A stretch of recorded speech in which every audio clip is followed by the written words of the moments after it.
Hello everyone and welcome to the channel. Today we are talking Stargirl episode 3 called The Blackmail. This episode is written by Taylor Strice and directed by Walter Carlos Garcia. Let me just say that even though I'm really enjoying Stargirl, there is a lot of filler, if you would say, like not filler episodes specifically, but actually filler just in the actual episode itself, because there's so many things happening that, not everything is gonna push the story forward. Like there are so many side characters that have their own arcs, or seem to have their own arcs in this season, so a lot of times it's not gonna feel very important what's actually happening on screen. But with that out of the way, let's talk what actually is important in Stargirl Season 3 Frenemies Chapter 3, The Blackmail. Attention Blue Valley shoppers. We have a super revenge special taking place in aisle 7 and aisle 8, plus aisles 9, 10, and 11.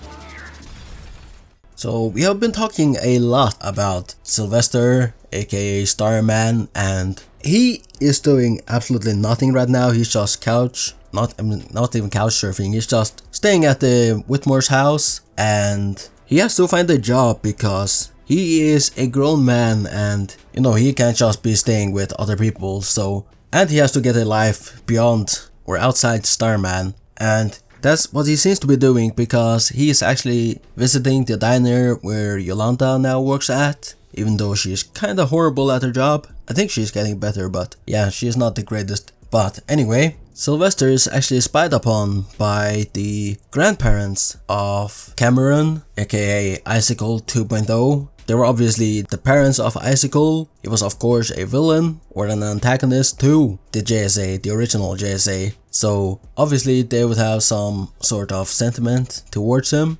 And Sylvester might be joining Rift City, though what seems to be happening at the end of the episode doesn't really seem like he's going to join Rift City, but he did get a proposal, or not a proposal, he saw some ad for Rift City hiring, and of course Sportsmaster owns Rift City, so is he gonna be working under Sportsmaster? It's gonna be funny to see, but probably not, at least not until way into the future. And when I think about Sportsmaster, I keep wanting to call him Taskmaster for some reason. What's crazy about this season is that we have not seen a lot about Artemis. Like, we know she wants to join the JSA, but she has been very absent from this season. I don't know if she's busy with another show. It seems very weird because if they're gonna make her a part of the JSA, she cannot really be busy with another show, because if she's an integral part to the actual team, then she's gonna have to be there. And the same thing with Beth. She hasn't really been big presence in this season either just yet, but we have been getting glimpses of her, and Cindy obviously stole the laptop in the first episode, and she is anonymously sending information about the gambler to Beth. So Beth thinks that, hey, there's some stranger sending me some information about the gambler, even though it is Cindy. And as I spoke about last episode, does Cindy have some hidden agenda? Because why would she be tricking the team?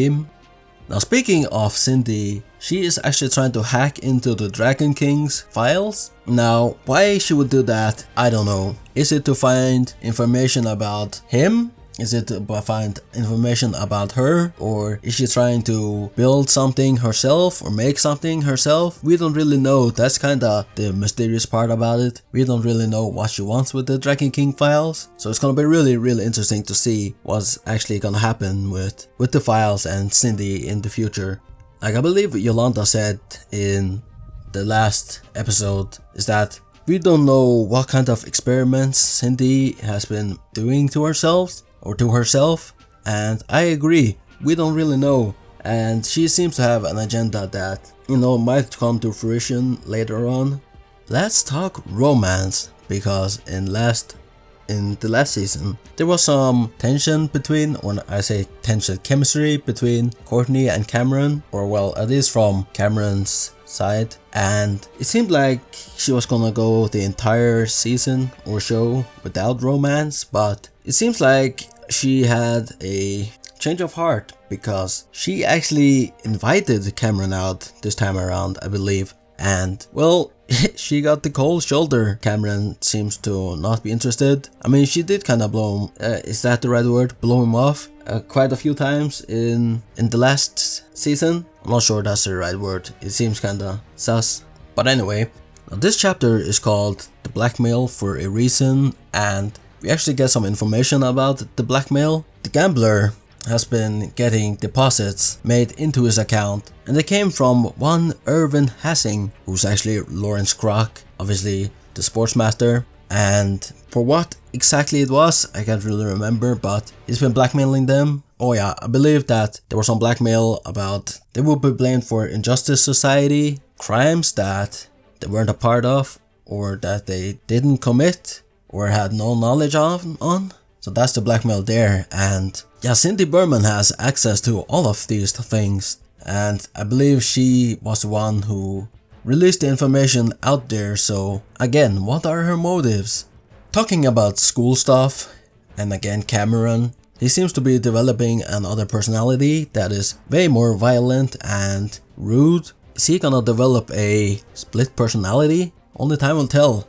And then we have Cameron versus Rick, aka Our Man, and Rick is defending his teacher because Cameron was being rude to her, and it was obviously the power influencing his mind. But yeah, they are butting heads a little bit, but nothing too much. And then later on we see that Cameron actually, pops the tires or inflates the tires of Rick's car.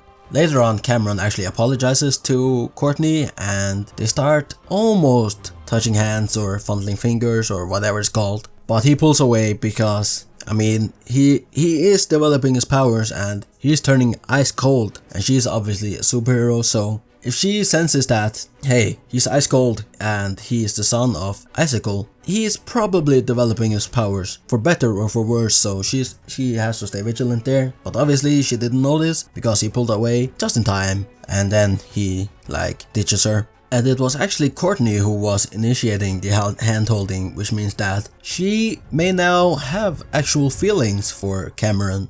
An interesting partnership that we could have had, but Sylvester absolutely denies, is Cindy and Sylvester, because Cindy tells Sylvester about the Crocs. And the last episode, I believe, or in this episode, they actually had a team meeting, and the plan was to not reveal any information to Sylvester. So she goes behind the team's back and tells Sylvester, and he's like, working with the Dragon King's demon spawn? Heck no, never, go away.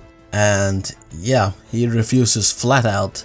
But I think her intention was that to send Sylvester to the Crocs, because even though the partnership didn't turn out, he is still going after them alone, and that's probably what she wanted and knew what was going to happen. So Sylvester goes after the Crocs in a supermarket, a public place, and it seems like the Crocs have more common sense than he does, because they're like, let's not do this here in a supermarket, a public place, and he's just so blinded by, I don't know, whatever tunnel vision, that he just straight up attacks them. But it was closing the supermarket, so I guess it is okay. Well, it's not okay, but it is better than if it was not closed. And Sylvester is like a man possessed, and he eventually beats the Crocs. It's a really cool fight actually, I think. And we see some choreography that is exclusive to Sylvester and that we haven't seen Courtney do, because obviously he is more experienced with the staff, so he's gonna know how to do some cool tricks that Courtney doesn't. And yeah, I can't wait to see Courtney do that, even though she has already done some cool stuff. And I'm not gonna lie, I'm pretty sure Sylvester would have killed the Crocs if Pat had intervened. He actually uses Stripe to intervene. And you do kind of understand where Sylvester is coming from, because he's angry because the ISA endgamed the JSA. Obviously in episode 1, season 1, you see the JSA get annihilated.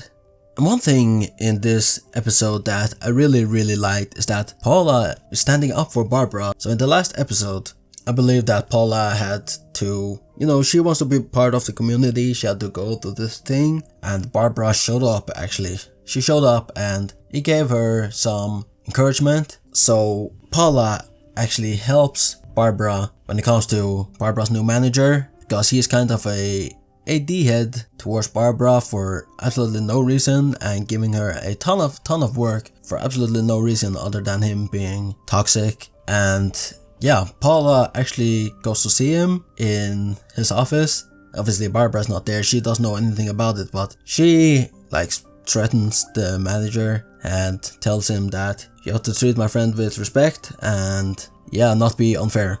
That's kinda a generous thing from Paula there, and I'm sensing that they are actually indeed evolving, even though they don't know about personal space yet. And then there's this thing with Sylvester. He doesn't really know what to do outside of being Starman. He feels like he doesn't belong, and even though Sylvester is a douchebag towards Pat actually sews Sylvester a new Starman costume. I mean, what kind of friend is he? Pat is too good of a friend, man. He's like Samwise Gamgee, man, to Frodo, what Pat is to Sylvester. Even though Frodo is a lot nicer towards Sam than Sylvester is towards Pat. Then I also put in my notes that Dragon King alive. Now I'm not sure why I put that in there. Was it because of the files that Cindy is trying to access, or was it because of something else? I can't really remember, but I'm pretty sure that Dragon King is gonna stay dead. Unless he is like immortal of some sort. And then at the end of the episode, something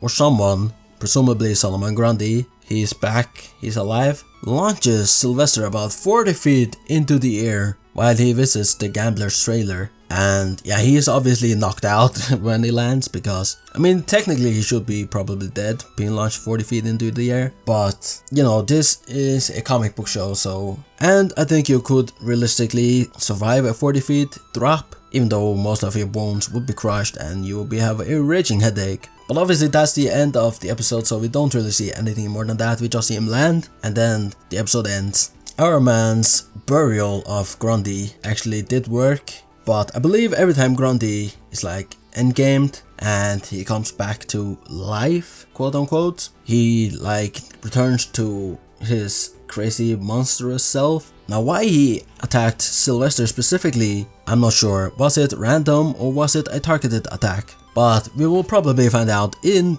next week's episode, which has already come out.